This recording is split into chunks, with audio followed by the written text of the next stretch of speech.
शासनाच्या मालकीचा त्याच्यावर महार वतन असलेला ज्याचा व्यवहार होऊ शकत नाही अशा भूखंडाच्या व्यवहाराची मान्यता फक्त 48 तासामध्ये दिली गेली।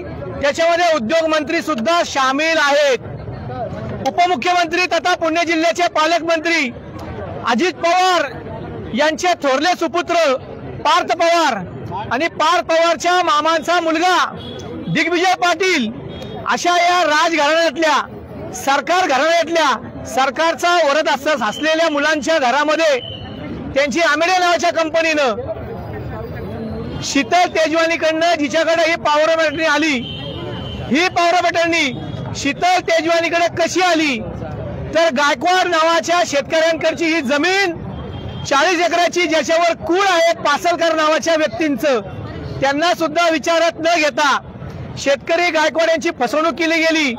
तुमची ही जमीन आम्ही शेतकऱ्यांकडनं परत मिळवून देतो, आम्हाला पॉवर ऑफ अटर्नी द्या।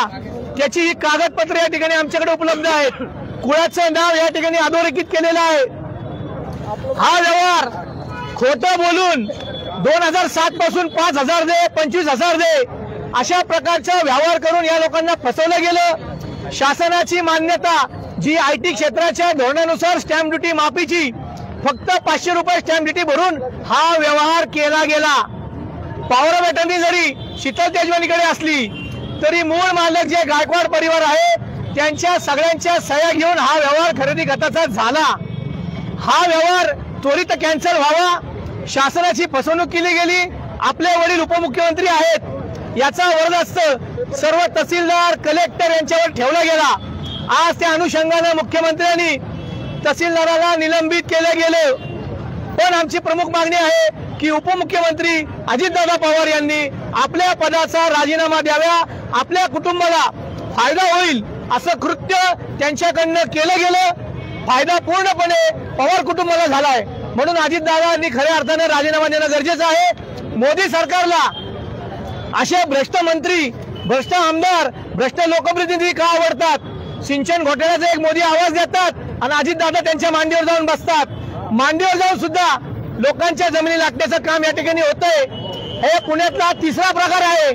जैन बोर्डिंग, लोकमान्य नगर आणि आता कोरेगाव पार्क मुंडवा, सगळ्या याच्यामध्ये आमदार, खासदार, मंत्री, केंद्रीय मंत्री हीच लोक या ठिकाणी अडकली गेलेली आहेत। यांचा राजीनामा झाला पाहिजे अशी आमची प्रमुख मागणी शिवसेना पुणे शहराच्या वतीने या ठिकाणी आम्ही करत आहोत।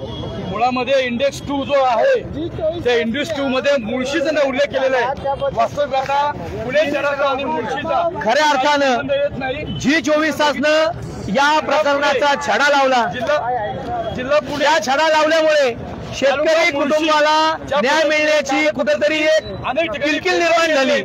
त्यांना न्याय मिळावा अशी आमची मागणी आहे। त्यांची फसवणूक या ठिकाणी झालेली आहे, त्यांना फसवून त्याची जमीन लाटली गेली। त्यांना सांगितलं गेलं की शासनाच्या मार्फत महारत्नाची जे रिझर्वेशन आहे ते आम्ही तुम्हाला उठवून देऊ आणि तुमची जागा ही जी आम्ही 300 कोटी सरकार दरबारी आहे, पण खऱ्या अर्थानं 2000 कोटीची ही जमीन शेतकऱ्यांना फसवून लाटली गेली आहे, याचा आम्ही या ठिकाणी निषेध